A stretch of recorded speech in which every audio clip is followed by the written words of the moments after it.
حضور پاک صلی اللہ علیہ وسلم نے ان کو اجازت عطا فرمائی کہ وہ اندر آ جائیں، داخل ہو جائیں. تو بی بی عائشہ فرماتی ہیں کہ جس وقت حضور پاک علیہ السلام اپنے لیٹے ہوئے تھے تو اس وقت روایت کرتی ہیں کہ شاید حضور کی پنڈلی یا ران مبارک، دو باتوں میں سے راوی کو اس بات پر اختلاف ہے کہ شاید حضور پاک علیہ السلام کی پنڈلی سے کپڑا ہٹا ہوا تھا یا ران مبارک سے کپڑا ہٹا ہوا تھا. دو بھی راوی کو اس میں شک ہے کہ یا پنڈلی ہے یا وہ ران مبارک ہے سرکار کے، اس سے کپڑا ہٹا ہوا تھا. آقا علیہ السلام نے حضرت ابوبکر صدیق کو اجازت دے دی، وہ اندر آ گئے اور حضور پاک علیہ السلام اسی حال میں تھے جس حال میں حضور نبی کریم لیٹے تھے، بیٹھے تھے، اسی حال میں تھے. حضرت ابوبکر آئے، حضور کے پاس بیٹھ گئے اور اس کے بعد کچھ دیر بعد حضرت عمر بن خطاب رضی اللہ تعالیٰ عنہ نے حضور کی بارگاہ میں اجازت طلب کی. آقا علیہ السلام نے ان کو بھی اجازت عطا فرمائی. حضرت عمر بن خطاب بھی آئے، بیٹھ گئے. حضور پاک علیہ السلام اسی حال میں تھے. حضرت مولا علی المرتضیٰ آپ نے اجازت چاہی تو آقا علیہ السلام نے ان کو اجازت عطا فرمائی، وہ بھی اندر آ گئے. حضور پاک علیہ السلام اسی حال میں تھے، اسی کیفیت میں تھے. کچھ دیر بعد حضرت عثمان بن عفان رضی اللہ تعالیٰ عنہ نے اجازت طلب کی حضور کی بارگاہ میں، آقا اجازت ہو تو میں حاضر ہو جاؤں. حضور نے جب ان کو اجازت دی، اجازت سے پہلے آقا علیہ السلام اٹھ گئے اور اپنے پنڈلی مبارک یا رانی مبارک پر کپڑا ڈال لیا آپ نے. یہ سارا منظر بھی عائشہ صدیقہ رضی اللہ تعالیٰ عنہ دیکھتی گئی. جب اس کے بعد مجلس ختم ہو گئی اور صحابہ کرام حضور پاک علیہ السلام کی مجلس سے اٹھ کر چلے گئے، بی بی عائشہ صدیقہ رضی اللہ تعالیٰ عنہ حاضر ہو کے عرض کیا کہ یا رسول اللہ، میں ایک سوال ہے میرا، حضور میں یہ پوچھنا چاہتی ہوں کہ آپ جس حال میں تھے اس ہی حال میں آپ نے ابو بکر کو اجازت دے دی، وہ اندر داخل ہو گئے، اور حضرت عمر نے اجازت مانگی تو آپ ان کو اجازت عطا فرمائی، اسی حال میں تھے. حضرت علی المرتضیٰ بھی آئے تو اب اسی حال میں تھے، اسی کیفیت میں تھے. لیکن جب عثمان غنی آنے والے تھے، عثمان بن عفان، تو حضور آپ نے اپنے کپڑے کو جو ہے نا یعنی اپنے پنڈلی کو ڈھانک لیا اور فرمایا ایسا کیوں یا رسول اللہ صلی اللہ علیہ وسلم؟ سوال پوچھا بی بی عائشہ صدیقہ رضی اللہ تعالیٰ عنہ نے. تو حضور پاک علیہ السلام نے جواب دیا کہ اے عائشہ، میں اس شخص سے حیا نہ کروں جس شخص سے فرشتے بھی حیا کرتے ہیں. فرمایا اللہ اکبر، جس شخص سے فرشتے بھی حیا کرتے ہیں فرمایا. تو حضرت عثمان بن عفان رضی اللہ تعالیٰ عنہ کے متعلق بی بی عائشہ کو حضور نے فرمایا کہ یہ تینوں تو آئے، میں تو اسی حال میں تھا. عثمان بن عفان بڑے شرمیلے ہیں، بڑے حیادار ہیں. اگر مجھے اس حال میں وہ دیکھتے جو مسئلہ لے کر میرے پاس آئے تھے، جو بات کرنے مجھ سے آئے تھے، کہیں مجھ سے وہ بات نہ کر سکے، اس وجہ سے میں نے جو ہے اپنے کپڑے کو ڈھانک لیا، یعنی پنڈلی کو سرکار دو عالم نے ڈھانک لیا. فرمایا میں اس شخص سے حیا نہ کروں جس شخص سے فرشتے بھی حیا کرتے ہوئے. سبحان اللہ. یہ فضیلت و مناقب حضرت عثمان بن عفان رضی اللہ تعالیٰ عنہ کی ہے. حضور اکرم صلی اللہ علیہ وسلم حضرت عثمان بن عفان سے یعنی جو محبت فرمایا کرتے تھے. ایک مرتبہ حضور پاک علیہ السلام کی بارگاہ میں جنازہ لایا گیا اور معلوم ہوا کہ وہ شخص حضرت عثمان بن عفان رضی اللہ تعالیٰ عنہ سے بغض رکھتا تھا. تو آقا علیہ السلام نے اس کی جنازہ نہیں پڑھائی. فرمایا کہ میں اس شخص کی جنازہ نہیں پڑھوں گا، یہ میرے عثمان بن عفان سے بغض رکھنے والا تھا. تو سبحان اللہ، کیا عظمت و شان حضرت عثمان بن عفان رضی اللہ تعالیٰ عنہ کی ہے، اور پورے خلفائے راشدین کی عظمت و شان ہے، حضور پاک علیہ السلام کے تمام صحابہ کی عظمت و شان ہے. امام ابن جوزی رحمۃ اللہ تعالیٰ علیہ اپنی کتاب العلل میں ایک روایت نقل کرتے ہیں. حضور اکرم صلی اللہ علیہ وسلم نے شاہ فرمایا کہ میرے حوض یعنی حوض کوثر کے 4 کونے ہیں. فرمایا آقا علیہ السلام نے، پہلا کونا حضرت ابو بکر ہے، دوسرا کونا حضرت عمر ہے، تیسرا کونا حضرت عثمان ہے، چوتھا کونا حضرت علی المرتضیٰ ہے. سرکار نے آگے کیا فرمایا؟ امام ابن جوزی العلل میں لکھتے ہیں روایت کو، آقا علیہ السلام نے آگے کیا فرمایا؟ جو ابو بکر سے محبت کرے اور عمر سے بغض رکھے، فرمایا کہ ابو بکر اس کو سیراب نہیں کریں گے. جو ابو بکر سے بغض رکھے، اور آگے فرمایا حضور جو عمر سے محبت رکھے، عمر اس کو سیراب نہیں کریں گے. فرمایا، اور آگے حضور نے فرمایا جو عثمان سے محبت رکھے، علی سے بغض رکھے، عثمان اس کو سیراب نہیں کرائیں گے، حوض کوثر سے اس کو پانی نہیں پلائیں گے. جو عثمان سے بغض رکھے گا، علی سے محبت رکھے گا، علی المرتضیٰ بھی اس حوض کوثر سے اس کو سیراب نہیں کریں گے. پتہ یہ چلے گا حوض کوثر سے وہی شخص سیراب ہوگا جو تمام خلفائے راشدین سے محبت کرنے والا ہوگا.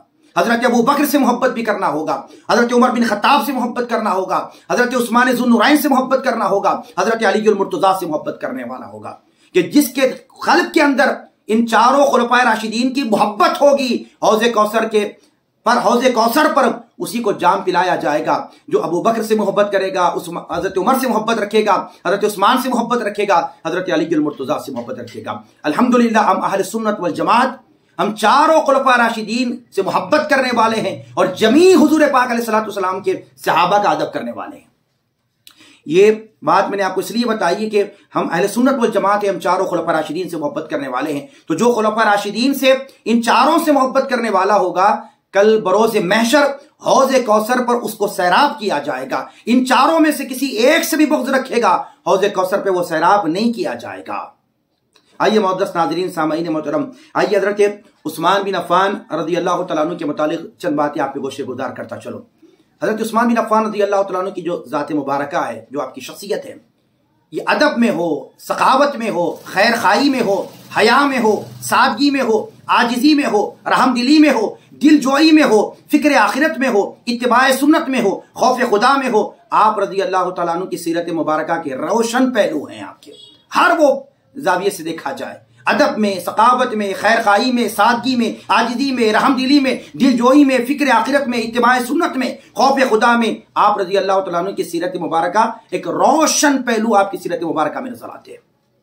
آئیے کہ آپ کی جو اسلام کے متعلق جو خدمات ہیں، آپ سب سے پہلے ہجرت کرنے والے بھی ہیں. ہجرت حبشہ بھی آپ نے فرمائی، ہجرت مدینہ بھی آپ نے فرمائی. اور ایک روایت میں ہے کہ جس وقت حضرت عثمان بن عفان رضی اللہ تعالیٰ عنہ کو جب شہید کر دیا گیا، شہادت سے پہلے ایک لمبی تاریخ ہے اس کی، اب اس پر گفتگو نہیں کی جائے گی کیونکہ وقت کم ہے. 2-3 باتیں میں آپ پہ گوشے گزار کرتا چلوں. جب حضرت عثمان بن عفان رضی اللہ تعالیٰ عنہ کے گھر کا محاصرہ کیا گیا، باغیوں نے، بلبائیوں نے حضرت عثمان بن عفان رضی اللہ تعالیٰ عنہ کے گھر کا محاصرہ کیا تھا جس وقت، اور آپ کو قید کر دیا تھا، باہر نکلنے کی آپ کو اجازت نہیں تھی. اور اس وقت صحابہ کرام کا ایک کثیر طبقہ حج بیت اللہ کی سعادت کے لیے گیا تھا، اور اس وقت میں بڑے اجلہ صحابہ اس وقت مدینہ پاک کے اندر موجود نہیں تھے. حضرت عثمان بن عفان رضی اللہ تعالیٰ عنہ کی حفاظت کے لیے مولا علی المرتضیٰ شیر خدا حضرت سیدنا علی بن ابی طالب کرم اللہ وجہہ الکریم نے اپنے دونوں شہزادوں کو حضرت عثمان بن عفان رضی اللہ عنہ کے گھر کے دروازے کے باہر آپ کے جو ہے نا حفاظت کے لیے دونوں کو کھڑا کیا تھا. تو حضرت عثمان بن عفان رضی اللہ تعالیٰ عنہ اپنے گھر کی چھت کھول کر ان بلبائیوں سے، ان باغیوں سے حضرت عثمان بن عفان رضی اللہ تعالیٰ عنہ نے خطاب کر کے چند باتیں ان کو بتائی تھی جو حدیث مبارکہ میں ہے، وہ روایات میں موجود ہے. صاحب مشکات نے، خطیب تبریزی نے، آپ نے مشکات المصابی میں باب مناقب عثمان بن عفان میں حدیث مبارکہ کو نقل فرمایا. روایت کیا ہے؟ حضرت عثمان بن عفان رضی اللہ تعالیٰ عنہ نے ان بلبائیوں سے، ان باغیوں سے کیا کہا؟ ان کا خطاب سنے عثمان بن عفان رضی اللہ تعالیٰ عنہ کی شہادت سے پہلے کیا خطاب حضرت عثمان بن عفان نے فرمایا؟ کہا کہ میں تم کو اللہ اور اسلام کی قسم دے کر کہتا ہوں، کیا تم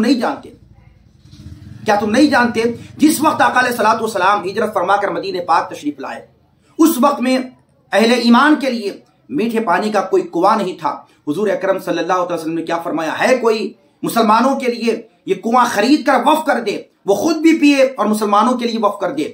تو اس وقت وہ یہودی کا کنواں تھا، وہ تقریباً اس یہودی نے اس کو بیچنے کے لیے جو قیمت کا تعین کیا تھا تقریباً 35,000 دینار و درہم کا اس نے مطالبہ کیا. حضرت عثمان بن عفان نے ان بلبائیوں سے کہا کیا تم کو یاد نہیں وہ 35,000 دینار و درہم دے کر وہ میٹھے پانی کا کنواں میں نے خرید کر رسول اکرم صلی اللہ علیہ وسلم کی بارگاہ میں پیش کر دیا، اسلام کے لیے، مسلمانوں کے لیے میں نے اس کو وقف کر دیا، اور آج کے دن تم اس کنویں سے مجھے پانی پینے نہیں دیتے، مجھے کھارا پانی پلایا جا رہا ہے. حضرت عثمان بن عفان نے فرمایا میں تم کو اللہ اور اسلام کی قسم دے کر کہتا ہوں، جب رسول اکرم صلی اللہ علیہ وسلم مدینہ پاک تشریف لائے، مسجد نبوی کی تعمیر ہوئی، اور اس تعمیر کی وقت میں جب توسیع کا معاملہ آیا، مسجد نبوی تنگ پڑ رہی تھی، چھوٹی پڑ رہی تھی، تنگ دامانی کا شکار تھی، اس وقت آقا علیہ السلام نے فرمایا ہے کوئی اس متصل زمین کو خرید کر مسجد نبوی کے لیے وقف کر دے. میں نے تقریباً 25,000 دینار وہ درہم دے کر میں نے اس زمین کو خرید کر مسجد نبوی کے لیے میں نے وقف کر دیا، اس کو میں نے مسجد میں شامل کر دیا، توسیع میں ہم نے شامل کر دیا. فرمایا آج کے دن تم مجھ پر جو ہے نا اس مسجد نبوی کے اندر 2 رکعات نماز پڑھنے نہیں دیتے تم. فرمایا اور آگے فرمایا میں تم کو اللہ اور اسلام کی قسم دے کر کہتا ہوں، جب غزوہ تبوک کے وقت میں جب بات آئی اثار کی اور اسلام کے لیے جب بات آئی تو اس وقت میں نے، آپ فرماتے عثمان بن عفان رضی اللہ تعالیٰ عنہ نے 950 اونٹیں، تقریباً 50 گھوڑے اور جو ہے 11,000 اشرفیاں میں نے اس وقت غزوہ تبوک کے موقع پر عطا فرمایا تھا. اسلام کی وہ جو خدمات حضرت عثمان بن عفان رضی اللہ تعالیٰ عنہ نے کی تھی، وہ ان تمام بلبائیوں کے سامنے، ان باغیوں کے سامنے حضرت عثمان بن عفان رضی اللہ تعالیٰ عنہ نے وہ تمام باتیں پیش کی، لیکن ان بلبائیوں پر، ان باغیوں پر اس بات کا کوئی اثر نہیں پڑا. وہ یہ چاہتے تھے عثمان بن عفان رضی اللہ تعالیٰ عنہ آپ خلافت سے دستبردار ہو جائے، خلافت کو آپ چھوڑ دیں، کیونکہ حدیث مبارکہ میں آقا علیہ السلام نے ارشاد فرمایا کیا فرمایا کہ اے عثمان ممکن ہے اللہ تبارک و تعالیٰ تم کو ایک خمیس پہنائے گا، ایک خمیس پہنائے گا، لوگ اسے اتارنا چاہیں گے، اے عثمان تم اسے ہرگز نہیں اتارنا۔ شارحین حدیث فرماتے ہیں یہ خمیس سے مراد یہ خلافت ہے، لوگ تم کو خلافت سے معزول کرنا چاہیں گے مگر عثمان تم خلافت سے معزول نہیں ہونا۔ عثمان بن عفان رضی اللہ تعالیٰ عنہ آپ اسی حالت میں، آپ جو خلیفۃ رسول اللہ تھے اسی حالت میں آپ نے شہادت کو آپ نے اختیار کیا، لیکن آپ نے خلافت سے دستبرداری حاصل نہیں کی، آپ خلافت کو نہیں چھوڑا۔ یہ روایت کے مطابق یہ بات بیان کی گئی ہے۔ آئیے معزز ناظرین سامعین محترم، حضرت عثمان بن عفان رضی اللہ تعالیٰ عنہ کی بارگاہ مقدسہ میں اس وقت حضرت مغیرہ بن شعبہ حاضر ہوئے، آ کے عرض کیا اے عثمان بن عفان رضی اللہ تعالیٰ عنہ، یہ باغیاں یہ بلوائیاں آپ کے گھر کا محاصرہ کیے ہوئے ہیں، اے عثمان آپ اجازت دے دیں، آپ ہمیں اجازت دے دیں، ہم ان کا مقابلہ کریں گے، ان کو ہم کیفر کردار تک پہنچائیں گے، آپ فقط ہمیں حکم دے دیں، آپ اجازت دے دیں۔ اس وقت میں اجلہ صحابہ مدینہ پاک کے اندر موجود نہیں تھے، وہ حج بیت اللہ کے لیے گئے ہوئے تھے۔ عثمان بن عفان رضی اللہ عنہ میں 3 باتیں حضرت مغیرہ بن شعبہ نے کہا کہ آپ ہمیں آپ ان کا جواب دینے کے لیے اجازت دے دیں، یا آپ ایک کام کریں کہ آپ مکہ المکرمہ چلے جائیں، آپ وہاں پر مدینہ پاک چھوڑ دیں اور مکہ المکرمہ چلے جائیں آپ، یا آپ یہ نہیں چاہتے تو تیسری بات آپ کے سامنے یہ رکھتا ہوں کہ آپ جو ہے ملک شام چلے جائیں۔ آپ حضرت امیر معاویہ رضی اللہ تعالیٰ عنہ جو ہے وہ آپ کے چچازاد بھائی ہیں اور وہ گورنر ہے مدینہ پاک کے، آپ ادھر چلے جائیں، آپ گورنر ہے ملک شام کے، آپ جو ہے ملک شام چلے جائیں گے، آپ سیف سائڈ ہو جائیں گے، آپ کی جان بچ جائے گی۔ حضرت عثمان ذوالنورین نے کیا فرمایا؟ کہا عثمان بن عفان رضی اللہ تعالیٰ عنہ نے فرمایا کہ اے مغیرہ سنو، میں یہ نہیں چاہتا، میں اسلام کا وہ پہلا خلیفہ بننا نہیں چاہتا جو مدینہ پاک میں جو قتال کرے، خون بہائے، یہ مقدس شہر میں خون بہے، میں وہ پہلا خلیفہ بننا نہیں چاہتا۔ فرمایا میں تلوار نہیں اٹھاؤں گا۔ آپ مظلومیت کی حالت میں شہید ہوئے، بھوکے پیاسے رہ کر آپ شہید ہوئے۔ روایت میں آیا آپ نے فرمایا میں مدینہ پاک چھوڑ نہیں سکتا۔ دوسری بات آپ نے فرمائی میں مدینے میں خون خرابہ نہیں چاہتا، میری وجہ سے خون خرابہ ہو، میں اسلام کا وہ پہلا خلیفہ بننا نہیں چاہتا۔ دوسری بات آپ نے فرمائی کہ میں مدینہ پاک چھوڑنا نہیں چاہتا، میں یہ چاہتا ہوں کہ میری موت اس شہر مدینہ کے اندر ہو جائے۔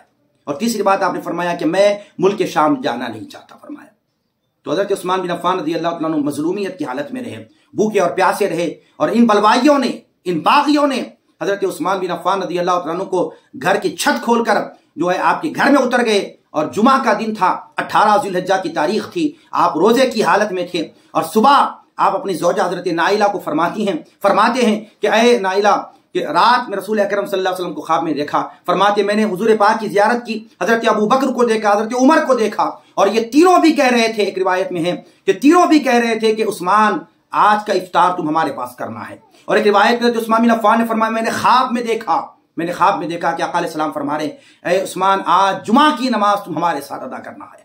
اللہ اکبر۔ ان باغیوں نے، ان بلوائیوں نے سوچا 18 ذی الحجہ تھا، اور وہ تاریخ شہادت کی تاریخ آپ کے 18 ذی الحجہ کی، اور ان بلوائیوں نے آپ کے گھر کی چھت کھول کر آپ کے گھر کے اندر اتر گئے۔ حضرت عثمان بن عفان رضی اللہ عنہ قرآن مجید کی تلاوت میں مصروف تھے، اور اس وقت میں آپ پر حملہ کیا، اور آپ کو اسی تلاوت قرآن مجید کے دوران میں اور اسی روزے کی حالت میں آپ کو شہید ہوا۔ جب آپ پر حملہ کیا گیا تو آپ کے خون کے خطرات قرآن مجید کے جو ہے آیات مبارکہ پر پڑھے، ان صفحات پر پڑھے۔ معزز ناظرین سامعین محترم، اس طرح حضرت عثمان بن عفان کی شہادت واقع ہوئی، کیونکہ بلوائی یہ چاہتے تھے کہ اب وقت قریب ہے ہم عثمان بن عفان کو شہید کر دینا۔ کیوں؟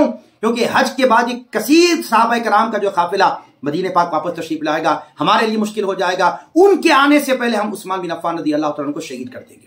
تو مظلومیت کے ساتھ آپ کو شہید کر دیا گیا۔ آپ کی ایک دردناک شہادت ہے حضرت عثمان بن عفان رضی اللہ تعالیٰ عنہ کی 18 ذی الحجہ امیر المومنین خلیفۃ رسول اللہ حضرت عثمان بن عفان رضی اللہ تعالیٰ عنہ کی شہادت کا یہ دن ہے۔ ہمیں چاہیے کہ 18 ذی الحجہ کو حضرت عثمان بن عفان رضی اللہ تعالیٰ عنہ کی یوم شہادت کے موقع پر خوب جو ہے ہم قرآن مجید کی تلاوت کریں، اور جو ہے جو کچھ ہم پڑھ کر آپ کی بارگاہ مقدسہ میں نذرانہ عقیدت کو پہنچائیں، تاکہ جو ہے کل بروز محشر حضرت عثمان بن عفان رضی اللہ تعالیٰ عنہ کی شفاعت ہمیں حاصل ہو جائے۔ یہ چند باتیں آپ کے سامنے اس موضوع کی مناسبت سے رکھی گئی۔ اللہ رب العالمین کی حضور دعا ہو، پروردگار عالم میرے مولا ہم سب کو تمام صحابہ کرام سے محبت کرنے، جمیع صحابہ کرام کی تعظیم، تکریم، ادب کرنے کی توفیق اور ہدایت نصیب فرما۔ وما علینا الا البلاغ، وآخر دعوانا ان الحمد للہ رب العالمین۔